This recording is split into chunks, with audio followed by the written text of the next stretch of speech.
সাধনা সম্পর্কে আমাকে মাফ করবেন, এমন কিছু কর্মকাণ্ড তাদের আছে যেগুলো আমি না বললে আপনারা বুঝবেন না, বলতে হবে, আমাকে একটু বেহায়া হতে হবে।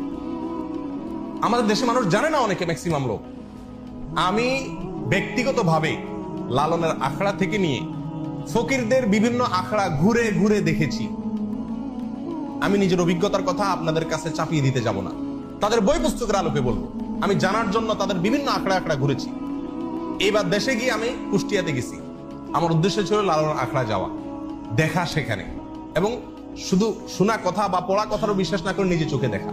তাদের আখড়া যদি কেউ যেয়ে থাকেন, ফকিরদের তারা তথাকথিত জিকির করে যেগুলাতে, এগুলোতে আপনারা দেখবেন পুরুষের সাথে একজন নারী লাগে, অন্ধকার হইতে হয়, এবং গাঁজা তো প্রয়োজনই হয়, এবং বাকি কি কাজগুলো হয় সেগুলো বই থেকে শুনেন, আমার অভিজ্ঞতা থেকে না শুনে।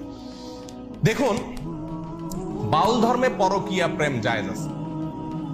আল্লাহর কসম, আমি নিজে যাচাই করে যশোরের এক গ্রামে গিয়ে সন্ধান পাইছি যে এখানে, এমনি অন্য কাজে গেছি, পরে শুনছি যে এখানে আপনার ফকিরদের আখড়া আছে। তো আমি দেখতে গেছি, একদিন না কয়েকদিন পরে জানতে পারছি যে এক মহিলা আছে, তার স্বামীও আছে, কিন্তু সবাই জানে এই মহিলা সারাদিনই জেনা করে তার ওই সাধন সঙ্গীর সাথে, বাউলদের সাথে। এবং কোন কোন মহিলার তো সংসার শেষ, আবার অনেক পুরুষও করে যারা বাউল। এটা তাদের ধর্মের গুরুত্বপূর্ণ কাজ, জেনা করা। জেনাটাই ইবাদত বাস।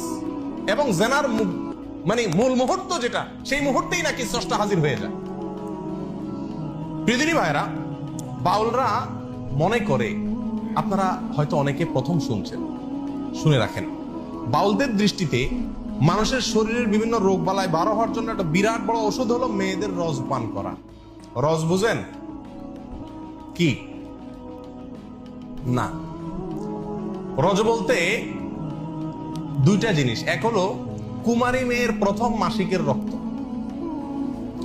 আরেকটা হলো পুরুষদের যেরকম উত্তেজনার কারণে বীর্য বের হয়, মেয়েদের যে পদার্থটা আসে এটাকে রজ বলে। এই রজ, এটা পান করলে কোনো রোগ বালাই আর শরীরে থাকে না, এটা বাউলদের বিশ্বাস। আরো শুনবেন, তারা বলে রোগ থেকে মুক্ত হওয়ার জন্য, বিভিন্ন রোগ থেকে, বড় বালা মুসিবত, অসুখ বিসুখ থেকে ভালো হওয়ার জন্য নিজের মুখ এবং মেয়েদের স্তনের দুধ পান করলে রোগ ভালো হয়। আরো শুনবেন, তারা বলে সমস্ত রোগ থেকে সর্বরোগের ঔষধ একসাথে যদি পাইতে চান তাহলে কি করতে হবে? মল, মূত্র, রস এবং বীর্য, মল, মূত্র, রস এবং বীর্য, এগুলা সবগুলা মিক্স করে একটা ঔষধ বানায় তারা, নাম হলো প্রেম ভাজা। ওষুধের নাম কি? প্রেম ভাজা। এটা খাইলে আর কোনো রোগ থাকে না। প্রিয়দিনী ভাইরা, আপনারা অনেকে হয়তো বলবেন যে এগুলা গল্প। আর আপনি আল্লাহি বাস্তবতা খবর নিয়ে দেখেন, আর খবর নেওয়ার দরকার না, আমি আপনাকে বই পুস্তক থেকে বলছি, তাদের বই পুস্তক থেকে, তাদের ধর্মগ্রন্থ থেকে, তাদের ধর্মীয়, তাদের আচার এবং তাদের সংস্কৃতি, কালচার, এ সংক্রান্ত যে সমস্ত বই পুস্তক আমাদের সমাজে প্রতিষ্ঠিত, গ্রহণযোগ্য, অথেন্টিক, এই সমস্ত বই পুস্তকে লেখা আছে। তার ভিতরে বাংলাদেশে বাউল বইয়ের 350 থেকে 382 নম্বর পৃষ্ঠায় এই কথাগুলো উল্লেখ আছে। কথা বুঝে আসছে ভাই? আমাদের দেশে অনেক মানুষ না জেনে এই ফকিরদের কাছে চিকিৎসার জন্য যায়। ছেলেবেলে অসুখ হলে যায় না, কি ওষুধ দেয় এটা ওই শয়তান জানে, আর শয়তানকে যে শয়তানে শিখেছে সেই শয়তান হয়তো জানে, আল্লাহ সুবহানাহু ওয়া তাআলা জানে, আমরা অনেকে জানিও না। আমাদের দেশের নাস্তিকরা বাউলদেরকে খুব পছন্দ করে, একটা মজার বিষয়। কারা পছন্দ করে? নাস্তিকরা কোনো ধর্মকে পছন্দ করে না, কিন্তু বাউলদেরকে খুব পছন্দ করে। ডক্টর আহমদ শরীফ নাস্তিকদের গুরু, বাউলদের নিয়ে বই লিখছেন এবং বিরাট বিশ্লেষণ করেছেন, তাদের ঐতিহ্য তুলে ধরেছেন। শুধু তাই নয়, বাংলাদেশের যারা নাস্তিক, সেকুলার, এরা সবসময় বাউলদেরকে প্রমোট করে। লালনের আখড়ায় 50 জন গাঁজা খাইছে, এটাকে সমস্ত মিডিয়া বা অনেক মিডিয়াতে খুব ফলাও করে প্রকাশ করে, আজকে লালনের এখানে ওরস হইতেছে, ওরস, গাঁজা খাইছে।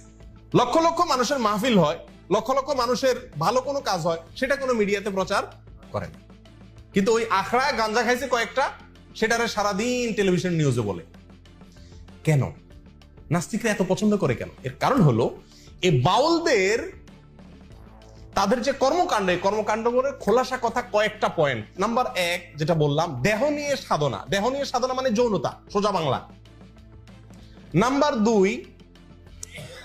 আপনার যত নোংরা, বিষ্ঠা, নাপাক পৃথিবীর কোন ধর্মের মানুষরা যেগুলোকে পাক মনে করে না, হালাল মনে করে না, এই সমস্ত জিনিসগুলোকেও তারা শুধু হালাল আর পাকই না, এগুলা বিরাট ঔষধ মনে করে। লালনদের বাউলদের একটা গ্রুপ আছে যাদেরকে বলা হয় নেড়ার ফকির। কি বলা হয়? নেড়ার ফকির। নেড়ার ফকির, নেড়ার ফকির মানে বুঝেন? নেড়ার ফকির মানে হলো, নেড়া শব্দের অর্থ হলো যার কোনো ঘর সংসার নাই। নেড়ার ফকির মানে যাদের কোনো কি নাই, ঘর সংসার। ম্যাক্সিমাম বাউলদের কোনো বিয়ে হয় না, এরা বিয়েতে বিশ্বাস করে না। সাধারণ সঙ্গিনী হইলেই হলো, যে কারোর বউ হইলেই হলো, বিয়ের দরকার হয় না, এবং তারা বিয়ে করে না। তাদের মূল কথা হলো ইসলাম পালন করার জন্য মক্কাতে যাওয়ার দরকার নাই, মদিনা যাওয়ার দরকার নাই, আল্লাহ রাসূল সব এই দেহের ভিতরে আছে, শুধু দেহ নিয়ে সারাদিন পড়ে থাকলে চলবে। ধর্মীয় যত কর্মকাণ্ড, আচার অনুষ্ঠান, আমল, ইবাদতের কথা কোরআন সুন্নাহয় বলা আছে, এর কিচ্ছু দরকার নাই। এগুলা